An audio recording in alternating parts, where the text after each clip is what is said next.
ekyo tulina okikkiriza. Ate n'enkuba naye egamba nti yagala byetabamu. Kitegeeza activities zetulinayo tuzikole mu bwangu. Bwe tuba tukuwadde akazindaalo oba ng'ogenda kwogera on behalf of the others ate tomaliriza kwogera noga ate nono kaababuuzeeko kubanga mujja tusanzisa enkuba. Ab'emmere baŋŋambye nti bagimaliriza kati bagenda giteeka ku mmeeza. So nga bagiteeka ku mmeeza tugenda kuba tweyongerayo ne bino ate era kubanga bye tulina okukola birina okuggwera mu ssaawa 2 okuva kati paka ku ssaawa 10. Munzikirize akadde kano kennyini nagambye alina obubaka bwegala obubaka obw'okusoma genda ku mmeeza eri obubaka bwo obutwalewo bamale babulabe then babuwandiike bajja kubanga babutuwa. Munzikirize basabo ne banyabo nyanirize bakadde baffe okuva mu Aromatic nga bakulembeddwa director Hamisi Segujja ne bonna bemutambudde nabo mujje mutubuuzeeko ate era tugende ate ku bantu abalala.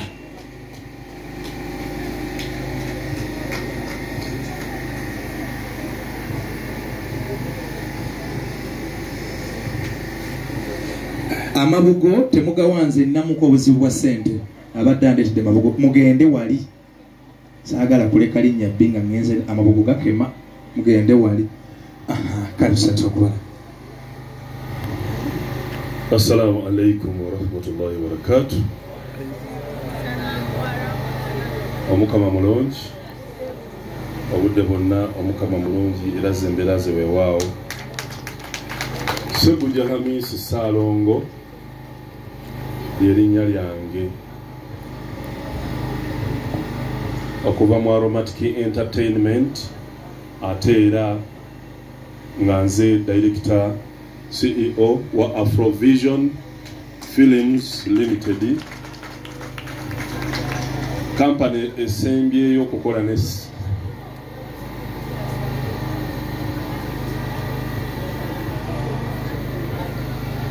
company esembyeyo okukola ne Sematimba. Tuli basanyufu olw'obulamu bwa Sematimba.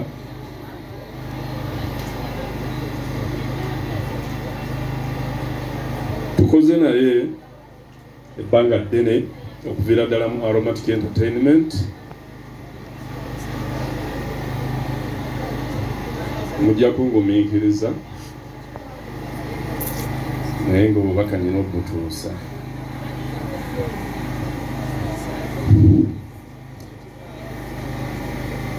Sematimba mumanyi okuva mu Aromatic Entertainment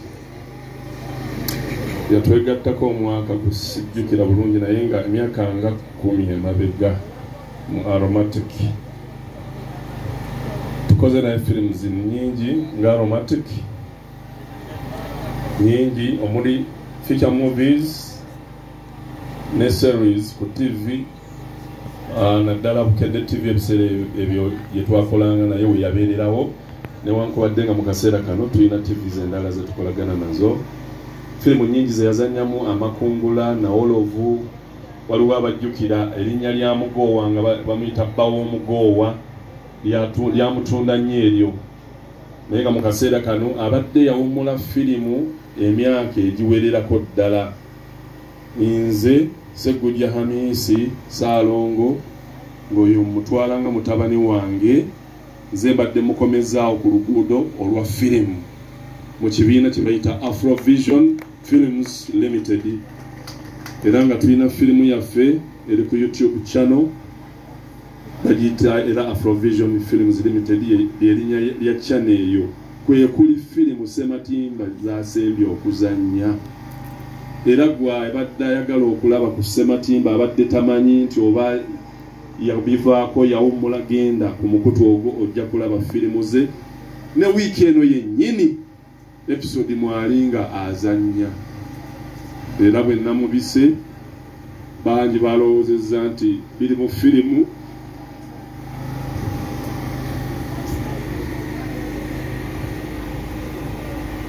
naye nga byaddala Sematimba yafudde. Nafuna essimu okuva ewa Brenda Julie mukyala wa Sematimba yankubira ngamba papa tugenze kiruddu mu ddwaliro Sematimba afunye stroke pressure mukubye naye tamanyi biri ku nsi ne tuwuliziganya paka Mulago. Olunaku lwe yafudde nayagadde ntegeeza ensi.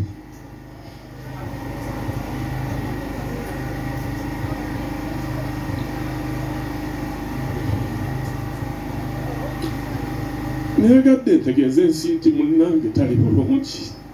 Nekola post emusaasira obulwadde. Nabadde waka nga sinnavaawo. Ne neetoolola mukkaawo nga maze ogitaaginga buli bumu gy'erina okulaga. Abagoberera page ya Afrovision ya Facebook tuteekayo buli lunaku post. Nagambye kanteekeyo munnange musaasire ne ku bulwadde era post gy'eri. Mu ddakiika 10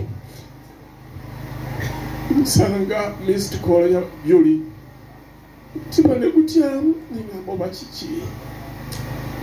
Paka nagambye nagumye nengamba kamukubire. Ng'essimu eri bize. Nengamba olw'omutima ne ntyamu nengamba oba yeeyongedde okuba obubi. Wabaddewo pulaani emujja e Mulago ABCD n'ebirala. Nengamba oba n'endowooza bingi. Kubira Julie nangamba Sematimba obulamu bugenze. Allah akiba. Nasoose nepungamuko. Nendaba Sematimba abadde ateeka life ku set. Sematimba era nga olumu wabaawo ne bepulira nga njagala laba ku Sematimba tube ne vibe. Nesobola omuwayo siini emu bweti ne musibyawo olunaku lulamba just to a vibe. Sematimba teri muntu azzikawo mu bulamu. Tukyogerako nti tufiiriddwa omuntu atazzikawo. Teri atazzikawo ne bw'abeera atya naye wabaawo abagendako ne mulaba nga tufiiriddwako omuntu ow'amaanyi. Oyo mutabani wange era abadde apita muzeeyi. Simulabangako ng'anyiize. Simulabangako ng'ayombye n'omuntu. Banga ne mmaze ne Sematimba okuviira ddala mu aromatic. Sematimba nali naye ku Monday, twamushootinga ku Monday. Sematimba ku Sunday yajja okuziika era yantegeeza nti muzeeyi bw'oba onneetaaga bali muntu abadde ampa respect esembayo newankubadde nga regent kubanza Sematimba yasooka okukola erinnya mu firimu naye nga nzikiririzaamu nga director we era ng'agamba gonkomezaawo ku ki ensi eddemu okundaba abaali tebamumanyi babadde batandise omumanya era badde akuzanyiranga Nelson mu firimu eyo gye bayita My Own Son.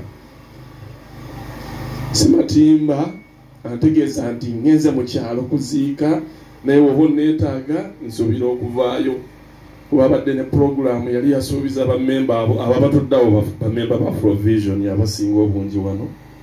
Yali yaŋŋamba njagala kusiibulula banna abasiibi aba Afrovision afudde tabasiibuludde. Banamuweereza message ku Tuesday ne mugamba Sema ekisuubizo kyo kituuseewa nangamba kanvemu badde nagenda okuziika badde ne puroguramu ageze ku bizinge alinayo zisho kankomewo n'abasiibula wakiri olunaku olusembayo terutuukiridde. Sematimba bingi byemujjukirako bingi nnyo naye nga muntu wa ssanyu okuviira ddala eri emabega yonna nga ye muntu ajja ku set n'alaba nga mulina ekibabulamu oba kyakunywa oba kyakulya n'agamba bakireete. Ne bweba mbuzi yali atusaliddeko embuzi ku set ne tugirya.